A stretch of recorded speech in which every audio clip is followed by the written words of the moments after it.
Hi friends, welcome back to my channel. இன்றைக்கி நம்ம சேனலில் ஒரு 2 நாளோட vlog தான் பார்க்க போகிறோம். வாங்க வீடியோக்குள்ளே போகலாம். வீடியோக்குள்ளே போகிறதுக்கு முன்னாடி நீங்கள் நம்மளோட சேனலுக்கு புதுசுனா சேனலை மறக்காமல் சப்ஸ்கிரைப் பண்ணி பக்கத்தில் இருக்கிற பெல் பட்டனை கிளிக் பண்ணி ஆளுங்கிற ஆப்ஷனை செலக்ட் பண்ணி வச்சுக்கோங்க. நான் போடுற வீடியோஸ் எல்லாமே உங்களுக்கு நோட்டிஃபிகேஷனோடு வரும். பார்த்து என்ஜாய் பண்ணுங்கள்.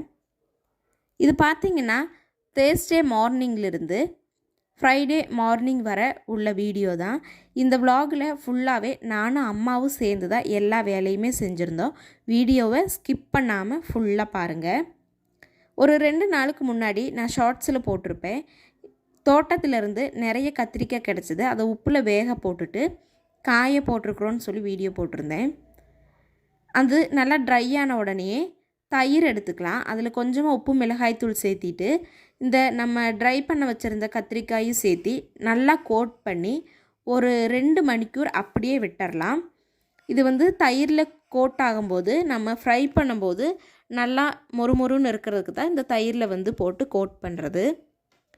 ட்ரை பண்ண வச்சுருந்த கத்திரிக்காய் எல்லாமே தயிரில் கோட் பண்ணி ஒரு 2 hours அப்படியே விட்டுறலாம். நல்லா கோட் ஆயிரும். நமக்கு சம்மர் ஸ்டார்ட் ஆயிருச்சு. இந்த டைமில் நிறைய வடகமெல்லாம் செஞ்சு வச்சுக்கிட்டோன்னா நமக்கு நல்லா யூஸ்ஃபுல்லாக இருக்கும். அதுக்கப்புறமா இதை கோட் பண்ண வச்சுட்டு அது சோக்கார டைமில் மதியம் லஞ்சுக்கு சாதம் வச்சு ரசம் தான் செஞ்சுருந்தோம். அது கூட இந்த வடகம் இருந்தது. அதையும் பொரித்து மதியம் லஞ்ச் முடிச்சாச்சு. லஞ்சு சாப்பிட்டு வந்த உடனேயே நம்ம கோட் பண்ண வச்சுருந்த கத்திரிக்காய் எல்லாமே நல்லா கோட் ஆயிடுச்சு. அதையும் எடுத்து தட்டில் போட்டு நல்லா ஸ்ப்ரெட் பண்ணி ஒரு 2 நாள் நல்லா வெயில் அடிக்கிற டைமில் வச்சு எடுத்துட்டோன்னா நமக்கு இது 1 year வரைக்கும் அப்படியே கெட்டு போகாமல் இருக்கும். இது மாதிரி பல்க் அமௌண்ட்டில் கிடைக்கும்போது இது மாதிரி செஞ்சு வச்சுக்கோங்க. அதுக்கப்புறம் ஒரு 4 o'clock கிட்ட நெக்ஸ்ட் டேவுக்கு குக் பண்ணுறதுக்கு அம்மா தோட்டத்திலிருந்து முருங்கைக்கீரையும் வெள்ளைக்கீரையும் பறிச்சிட்டு வந்திருந்தாங்க. அதை க்ளீன் பண்ணி எடுத்து வச்சிட்டோன்னா மார்னிங் குக் பண்ணுறதுக்கு ஈஸியாக இருக்கும். நானும் அம்மாவும் சேர்ந்து தான் இந்த முருங்கைக்கீரையும் வெள்ளைக்கீரையும் க்ளீன் பண்ணிகிட்டு இருந்தோம். இதில் குட்டி குட்டியாக சின்ன சின்ன புழுக்கடி மாதிரி எல்லாம் இருக்கும். அந்த இலைகளை எல்லாம் ரிமூவ் பண்ணிவிட்டு எல்லாத்தையும் நல்லா க்ளீன் பண்ணி எடுத்து வச்சாச்சு. அதுக்கப்புறம் ஒரு 5 o'clock கிட்ட எங்கள் தோட்டத்திலேருந்து நுங்கு கிடச்சிருந்தது. அதை அம்மா எடுத்துகிட்டு எனக்கு கட் பண்ண தெரியாது. அதனால அம்மா கட் பண்ணி எங்கிட்ட கொடுத்தாங்க. அதில் உள்ள அந்த நுங்கெல்லாம் சாப்பிட்டு அதுக்கப்புறம் நைட்லேருந்து வீடியோ ஸ்டார்ட் ஆகுது.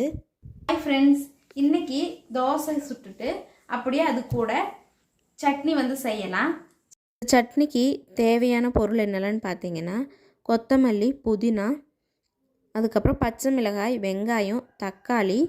இது நம்ம அன்றைக்கி மீல் ப்ரிப்ரேஷன் வீடியோவில் செஞ்சுருந்த தேங்காயும் ஜிஞ்சர் கார்லிக் பேஸ்ட்டும். இந்த வீடியோ வேணும்னா மை வீக்லி மீல் ப்ரிப்ரேஷன் சொல்லி ஒரு வீடியோ போட்டிருப்பேன். அதை போய் செக் பண்ணி பாருங்கள்.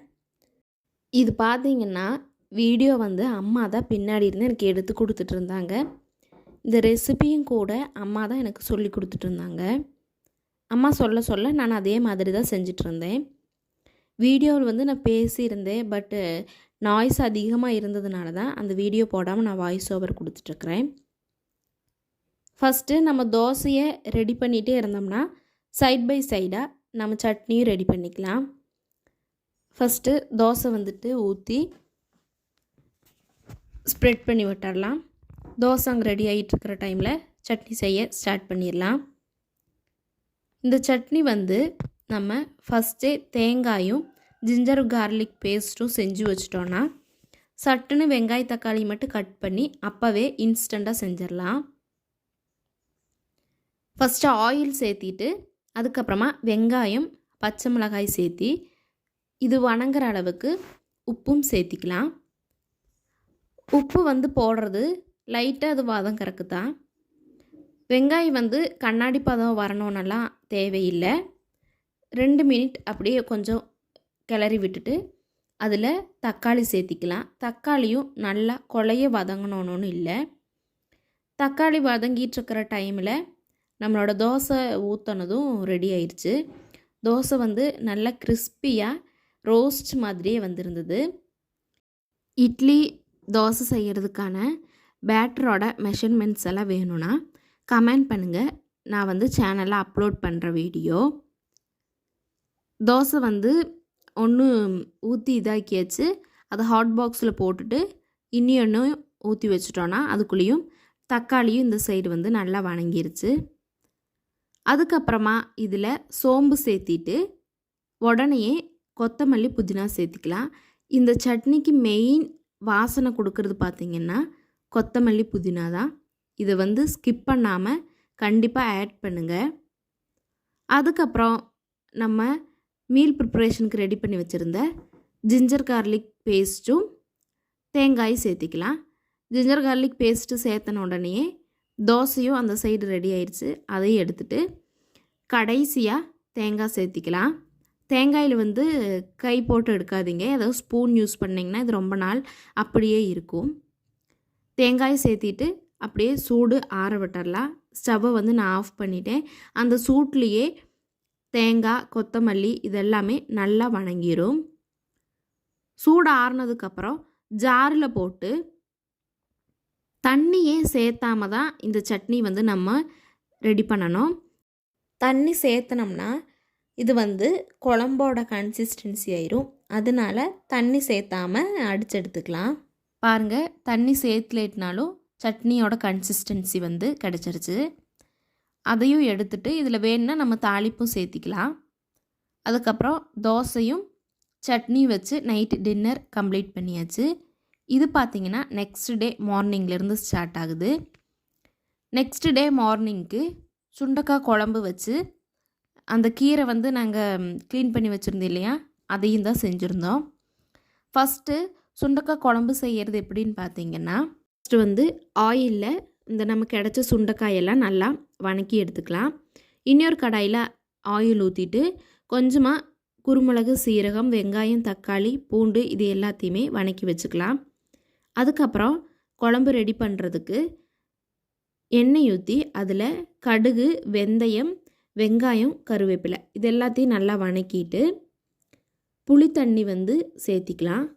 புளித்தண்ணி சேர்த்தன உடனே இதில் தேவையான அளவு உப்பு, மிளகாய்த்தூள், மஞ்சள் தூள், கொத்தமல்லி இது எல்லாத்தையும் சேர்த்தி நல்லா ஒரு டைம் மிக்ஸ் பண்ணிக்கலாம். இங்கே வந்து இது ரெடி பண்ணிகிட்ருக்கிற டைமில் நம்ம வணக்கி வச்சுருக்கிற சுண்டைக்காய், அந்த வெங்காயம், தக்காளி எல்லாமே நல்லா சூடு ஆறிடும். அதையும் நல்லா கிரைண்ட் பண்ணி இது கொதிக்கிற டைமில் ஆட் பண்ணிவிட்டு நல்லா மிக்ஸ் பண்ணி விட்டுடலாம். இதோட சுண்டைக்காய் குழம்பு வந்து ரெடி ஆயாச்சு. இவ்வளோதான். சுண்டைக்காய் கிடச்சிதுன்னா மறக்காமல் ட்ரை பண்ணி பார்த்துட்டு எப்படி இருந்ததுன்னு கமெண்ட் பண்ணுங்கள். சுண்டைக்காய் குழம்பு ரெடியான உடனே கடைசியாக கொஞ்சமாக கொத்தமல்லி வந்து சேர்த்திக்கலாம் வாசத்துக்கு வேண்டி. அதுக்கப்புறம் கீரை செய்கிறதுக்கு ஆயில் வந்து சேர்த்த வேண்டாம். வெங்காயமெல்லாம் சின்ன சின்னதாக கட் பண்ணிவிட்டு மிளகாயும் சேர்த்தி உப்பு சேர்த்து கீரைக்கு வந்து எப்போவுமே தண்ணி அளவாக தான் சேர்த்தணும். ஏன்னா கீரையிலிருந்து தண்ணி வந்துகிட்டே இருக்கும். அதனால் கொஞ்சமாக தண்ணி சேர்த்திட்டு நம்ம க்ளீன் பண்ணி வச்சுருந்த முருங்கைக்கீரையை சேர்த்திக்கலாம் ஃபஸ்ட்டு. அதுக்கப்புறமா வெள்ளைக்கீரை சேர்த்தனா போதும். முருங்கைக்கீரை வந்து ரெடி ஆகிறதுக்கு கொஞ்சம் லேட் ஆகும் வேகிறதுக்கு. அது கொஞ்சம் ரெடியான உடனே வெள்ளைக்கீரையும் சேர்த்திக்கலாம். எப்போவுமே கீரை வந்து செய்யும்போது கரண்டியோட முன்பாகத்தில் செய்யக்கூடாது. கரண்டியோட முன்பாகத்தில் செஞ்சோம்னா கீரை வந்து கட்டி பிடிச்சிரும். அதனால கரண்டியோட பின்பாகம் கைப்பிடியில் வந்து நல்லா கிளறி விட்டுட்டு கடைசியாக தேங்காய் பூவும் சேர்த்தி கொஞ்சமாக தேங்காய் எண்ணெய் ஊற்றி நம்மளோட கீரையை இறக்கி வச்சிடலாம். உங்களுக்கு என்னோடய வீடியோஸ் பிடிச்சிருந்ததுன்னா சேனலை மறக்காமல் சப்ஸ்கிரைப் பண்ணுங்கள். நாளை இன்னொரு புதிய வீடியோவுடன் நான் உங்களை சந்திக்கிறேன்.